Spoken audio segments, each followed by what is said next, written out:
আমাদের আজকের খবরে আপনাদের সকলকে স্বাগতম। চলুন চলে যাই আজকের তাজা খবরে। আমেরিকার বিরুদ্ধে হরমুজ প্রণালীতে ইরানের যুদ্ধের মহড়া। খামেনির অত্যন্ত চিন্তিত হওয়া উচিত, হুমকির সুরে বললেন ট্রাম্প। ইরানের কাছাকাছি মার্কিন যুদ্ধবহর, যুদ্ধের জন্য প্রস্তুত তেহরান। নিজেদের তৈরি সাবমেরিনের প্রথম ট্রায়াল সম্পন্ন করল তাইওয়ান। আর্থিক সংকটে পঙ্গু হতে চলেছে জাতিসংঘ, সতর্কবার্তা গুতেরেসের। খবরের বিস্তারিত অংশ নিয়ে আমরা আবারও ফিরে আসব। সঙ্গে থাকার জন্য আপনাদের সবাইকে ধন্যবাদ। মার্কিনীদের চাপের মুখে পাল্টা শক্তি প্রদর্শনে নামল ইরান। হরমুজ প্রণালীতে আজ রোববার ১ ফেব্রুয়ারি থেকে নৌযুদ্ধের মহড়া শুরু করেছে দেশটির নৌবাহিনী। তেহরানের এই পদক্ষেপে পশ্চিম এশিয়ায় উত্তেজনা আরও বাড়তে পারে বলে আশঙ্কা করছেন আন্তর্জাতিক পর্যবেক্ষকরা। এর আগে ডিসেম্বরের তৃতীয় সপ্তাহে দক্ষিণ চীন সাগর থেকে পশ্চিম এশিয়ার উদ্দেশ্যে যাত্রা শুরু করে যুক্তরাষ্ট্রের বিমানবাহী যুদ্ধজাহাজ ইউএসএস আব্রাহাম লিঙ্কন। নিমিৎজ শ্রেণীর এই রণতরীর সঙ্গে ছিল ৩টি আর্লেবার্গ শ্রেণীর ডেস্ট্রয়ার। গত সপ্তাহে এসব যুদ্ধজাহাজ ইরান উপকূলের কাছাকাছি অবস্থান নেয়। এই প্রেক্ষাপটে গতকাল শনিবার রাতে ইরান ঘোষণা দেয় রোববার ও সোমবার হরমুজ প্রণালীতে লাইভ ফায়ার ড্রিল বা সরাসরি গোলাবর্ষণ মহড়া চালানো হবে। সামরিক বিশ্লেষকদের মতে হরমুজ প্রণালী বিশ্বের অন্যতম গুরুত্বপূর্ণ ও সংকীর্ণ জলপথ। এখান দিয়ে প্রতিদিন বিপুল পরিমাণ জ্বালানি তেল পরিবহন হয়। ফলে সামান্য অস্থিরতাও বৈশ্বিক জ্বালানি বাজার ও আন্তর্জাতিক নৌ পরিবহন ব্যবস্থায় বড় প্রভাব ফেলতে পারে। বিশেষজ্ঞরা মনে করছেন এই কৌশলগত অবস্থানকে কাজে লাগিয়েই যুক্তরাষ্ট্রকে চাপের মুখে ফেলতে চাইছে তেহরান। এদিকে ইরানের অভ্যন্তরীণ পরিস্থিতিও ক্রমেই জটিল হয়ে উঠছে। কিছুদিন আগে দেশটিতে শুরু হওয়া গণবিক্ষোভে প্রায় ১০,০০০ মানুষের মৃত্যু হয়েছে বলে বিভিন্ন সূত্র দাবি করছে। কয়েকটি মানবাধিকার সংস্থার অভিযোগ প্রায় ১৫,০০০-এর বেশি বিক্ষোভকারীকে হত্যা করা হয়েছে। ইরানের সুপ্রিম লিডার আয়াতুল্লাহ আলী খামেনির অত্যন্ত চিন্তিত হওয়া উচিত বলে মন্তব্য করেছেন যুক্তরাষ্ট্রের প্রেসিডেন্ট ডোনাল্ড ট্রাম্প। কাল শুক্রবার ৬ ফেব্রুয়ারি দুই দেশের প্রতিনিধিদের বৈঠকে বসার কথা আছে। তবে গতকাল বুধবার এই বৈঠক না হওয়ার সম্ভাবনা তৈরি হয়েছিল। তখনই ট্রাম্প হুমকির সুরে বলেন, আলোচনা না হলে খামেনির চিন্তিত হওয়া উচিত। নানা নাটকীয়তার পর শেষ পর্যন্ত অবশ্য আলোচনায় বসতে রাজি হয়েছে যুক্তরাষ্ট্র ও ইরান। ওমানের রাজধানী মাস্কাটে দুই দেশের প্রতিনিধিরা বসবেন। ইরানের পররাষ্ট্রমন্ত্রী আব্বাস আরাগচ্চি গতকাল এ তথ্য নিশ্চিত করেন। তিনি বলেন, শুক্রবার মাস্কাটের স্থানীয় সময় সকাল ১০টায় বৈঠকটি হবে। বৈঠক নিয়ে যখন শঙ্কা তৈরি হয় তখন সংবাদমাধ্যম এনবিসির এক সাংবাদিক সাক্ষাৎকারে ট্রাম্পকে এ ব্যাপারে প্রশ্ন করেন। জবাবে ট্রাম্প বলেন, আমি বলবো তার খুবই চিন্তিত হওয়া উচিত। হ্যাঁ, তার চিন্তিত হওয়া উচিত। তবে আপনি জানেন, তারা আমাদের সঙ্গে আলোচনা করছে।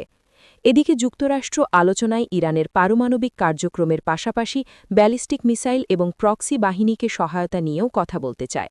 তবে ইরান জানিয়েছে তারা পারমাণবিক কার্যক্রমের বাইরে আর কোনো কিছু নিয়ে আলোচনা করবে না। তাদের এ দৃঢ় অবস্থানের কারণেই যুক্তরাষ্ট্র আলোচনা থেকে সরে যেতে চেয়েছিল। একটি সূত্র জানিয়েছে, ইরানকে বলা হয় যুক্তরাষ্ট্রের শর্তে আলোচনা করতে হবে, নয়তো কোনো আলোচনা করবে না। তখন ইরান জানায় এমনটি হলে তারা আলোচনায় অংশ নেবে না। দেশ রক্ষায় যুদ্ধের জন্য তেহরান প্রস্তুত আছে বলে জানিয়েছে ইরান। মধ্যপ্রাচ্যে নতুন করে সংঘাত এড়াতে আঞ্চলিক কূটনৈতিক প্রচেষ্টা সত্ত্বেও বারবার তেহরানকে হামলার হুমকি দিয়ে আসছে ওয়াশিংটন।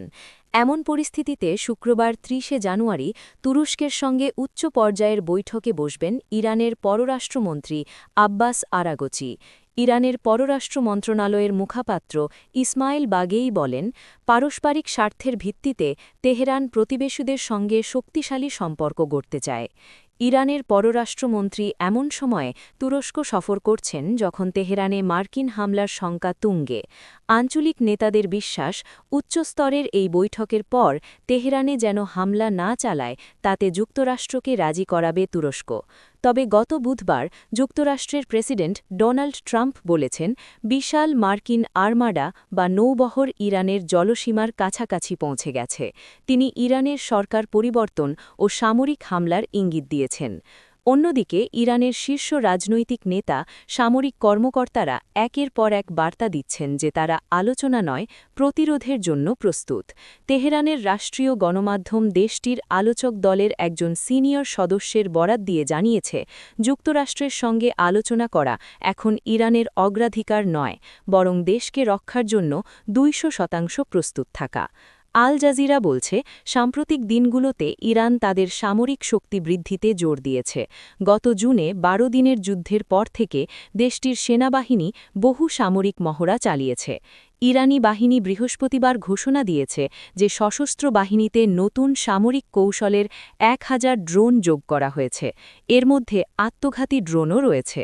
একটি সংক্ষিপ্ত বিবৃতিতে ইরানের সেনাবাহিনীর কমান্ডার আমির হামাতি বলেন, হুমকির অনুপাতে সেনাবাহিনীর এজেন্ডাগুলোর মধ্যে রয়েছে দ্রুত যুদ্ধের জন্য কৌশলগত সুবিধা বজায় রাখা, উন্নত করা এবং যে কোনো আগ্রাসনের প্রতি সিদ্ধান্তমূলক প্রতিক্রিয়া জানানো। এছাড়া ইরানের সরকারপন্থীরা মার্কিন হামলার বিরুদ্ধে প্রস্তুত রয়েছে। দেশটির একজন তরুণ নারী আল জাজিরাকে বলেছেন, যুক্তরাষ্ট্র ইরানের কিছু করতে পারবে না। আল্লাহ না করুক, তারা যদি আমাদের দিকে কোনো ক্ষেপণাস্ত্র নিক্ষেপ করে তাহলে ইরান চূড়ান্ত জবাব দেবে এবং তাদের স্তর মাটিতে মিশিয়ে দেবে। দেশটির কর্তৃপক্ষ যুদ্ধক্ষেত্রে বেসামরিক প্রস্তুতি বাড়ানোর কাজ করছে। ইরানের প্রেসিডেন্ট মাসুদ পেজেশকিয়ান দেশটির সীমান্তবর্তী প্রদেশের গভর্নরদের দায়িত্ব দিয়েছেন যেন তারা যুদ্ধক্ষেত্রে প্রয়োজনীয় পণ্য, বিশেষ করে খাদ্য আমদানি করতে পারেন। সেই সঙ্গে বিমান হামলার সময় ইরানিদের সুরক্ষার জন্য জনসাধারণের আশ্রয়স্থলের প্রয়োজনীয়তার দিকেও মনোযোগ দিয়েছেন দেশটির কর্তৃপক্ষ। সম্পূর্ণ নিজস্ব উদ্যোগ ও অর্থায়নে তৈরি নিজেদের প্রথম সাবমেরিন নারওয়ালের প্রথম ট্রায়াল সম্পন্ন করেছে চীনের স্বায়ত্তশাসিত দ্বীপভূখণ্ড তাইওয়ান। গতকাল বৃহস্পতিবার সাগরে বেশ কিছু সময় ধরে চালানো হয়েছে নারওয়ালকে। তাইওয়ানের নৌবাহিনী এক বিবৃতিতে নিশ্চিত করেছে এ তথ্য। বিবৃতিতে বলা হয়েছে, দ্বীপ ভূখণ্ডের দক্ষিণাংশে কাওশিয়ং সমুদ্রবন্দরের কাছে এই ট্রায়ালের আয়োজন করা হয়েছিল। সফলভাবে সেই ট্রায়াল সম্পন্ন হয়েছে। সাবমেরিন কর্মসূচিটি মার্কিন যুক্তরাষ্ট্র এবং ব্রিটেন সহ বেশ কয়েকটি দেশের দক্ষতা এবং প্রযুক্তির ওপর নির্ভর করে তৈরি করা হয়েছে, যা কূটনৈতিকভাবে আন্তর্জাতিক বিশ্ব থেকে প্রায় বিচ্ছিন্ন তাইওয়ানের জন্য একটি বড় অগ্রগতি। নারওয়াল তাইওয়ানের প্রতিরক্ষা বাহিনীর তৃতীয় সাবমেরিন। বাকি যে দুটি সাবমেরিন আছে সেগুলো গত শতকের ৮০ দশকে নেদারল্যান্ডসের কাছ থেকে কিনেছিল তাইওয়ানের সরকার। সেগুলো এখনও চলছে। ২০২২ সালে প্রথম নিজস্ব উদ্যোগ ও অর্থায়নে সাবমেরিন তৈরির সিদ্ধান্ত নেয় তাইওয়ানের সরকার। তারপর সেই প্রকল্প বাস্তবায়নের দায়িত্ব দেওয়া হয় সিএসবিসি কর্প নামে একটি তাইওয়ানিজ কোম্পানিকে। মোট ৮টি সাবমেরিন তৈরির জন্য সিএসবিসি কর্পের সঙ্গে চুক্তি করে তাইওয়ানের সরকার। চুক্তিতে উল্লিখিত ৮টি সাবমেরিনের প্রথমটি হল নারওয়াল। সিএসবিসি কর্পের কর্মকর্তারা জানিয়েছেন, ২০২৭ সাল শেষ হওয়ার আগে আরও ২টি সাবমেরিন তৈরি করে নৌবাহিনীকে হস্তান্তরের পরিকল্পনা আছে তাদের। তবে ঠিক সময়ের মধ্যে সাবমেরিন প্রস্তুত করে হস্তান্তর করতে পারবেন কিনা তা নিয়ে সন্দিহান সিএসবিসি কর্পসের কর্মকর্তারা। কারণ সরকারি চুক্তি অনুসারে ২০২৪ সাল শেষ হওয়ার আগে প্রথম সাবমেরিন নারওয়ালকে হস্তান্তরের কথা ছিল। এক কর্মকর্তা এ প্রসঙ্গে রয়টার্সকে বলেছেন, আন্তর্জাতিক বিশ্বের সঙ্গে সম্পর্কের ক্ষেত্রে বিভিন্ন সীমাবদ্ধতা এবং চীনের সরকারের চাপের কারণে নারওয়াল তৈরির সময় আমাদের অজস্র ভোগান্তি ও চ্যালেঞ্জ মোকাবিলা করতে হয়েছে। তাই আমরা সর্বাত্মক প্রয়াস সত্ত্বেও আমরা ঠিক সময়ে সাবমেরিনটি নৌবাহিনীর কাছে হস্তান্তর করতে পারিনি। যদি এসব ভোগান্তি চ্যালেঞ্জ অব্যাহত থাকে তাহলে সামনের সাবমেরিনগুলোর ক্ষেত্রেও একই ঘটনার পুনরাবৃত্তি হবে। প্রসঙ্গত, চীন বরাবর তাইওয়ানকে নিজেদের ভূখণ্ড বলে দাবি করে আসছে। অন্যদিকে তাইওয়ান সব সময় চীনের এই দাবিকে অগ্রাহ্য করে নিজেদের স্বাধীন ও সার্বভৌম রাষ্ট্র হিসেবে দাবি করে। চীনের এই হুমকির জবাব দিতে নিজেদের সামরিক ক্ষমতাকে আরও বাড়ানোর সিদ্ধান্ত নিয়েছে তাইওয়ানের সরকার। এই দ্বীপ ভূখণ্ডটির প্রেসিডেন্ট লাই চিংতে ২০২৫ সালে প্রতিরক্ষা খাতের বাজেট $400 কোটি বৃদ্ধি করেছেন। মারাত্মক আর্থিক সংকটের মুখে পড়েছে জাতিসংঘ, যা সংস্থাটিকে চূড়ান্ত ধসের দিকে ঠেলে দিচ্ছে বলে সতর্ক করেছেন মহাসচিব অ্যান্তোনিও গুতেরেস। সদস্য রাষ্ট্রগুলোর কাছে পাঠানো এক চিঠিতে তিনি জানিয়েছেন বকেয়া চাঁদা পরিশোধ না করলে এবং প্রচলিত আর্থিক নিয়মে আমূল পরিবর্তন না আনলে বিশ্ব সংস্থাটি অচিরেই অচল হয়ে পড়বে।